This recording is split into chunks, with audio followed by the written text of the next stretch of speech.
So tell us a little bit about what some of the statements she made in the House of Commons. Well, formally, the Prime Minister was reporting back on her meeting last week with the leaders of the other EU countries.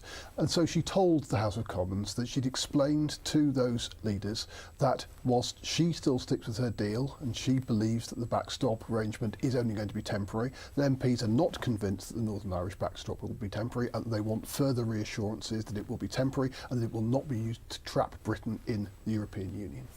And how significant are former PMs like Tony Blair and John Major weighing into this debate? Well, I suppose that depends whether you voted Leave or voted Remain, Louisa. Both Mr Blair and Mr Major are pro-Remain. They were pro-Remain and they've both called for a second referendum.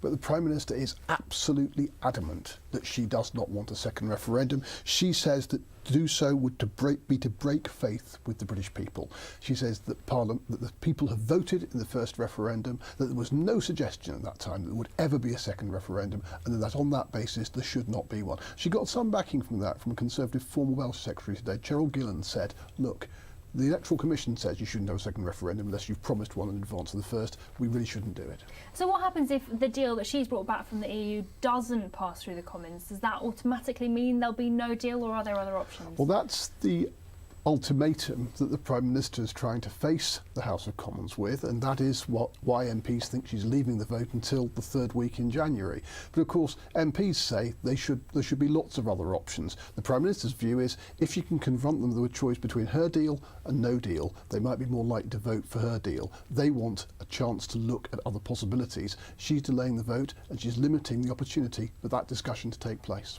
And what do you make of that announcement of a window where the vote will take place? It's quite close to the deadline of the 21st of January. It is very close. So they'll start debating the Prime Minister's deal again on the 7th of January, the week beginning the 7th of January, and she said they will vote in the week beginning the 14th. But as you indicate, Louisa, that could mean any day that week, and it could get very close indeed. Perhaps that's the Prime Minister's intention. So it's all we'll be covering closely on Kent Tonight. Thank you for that, Tim.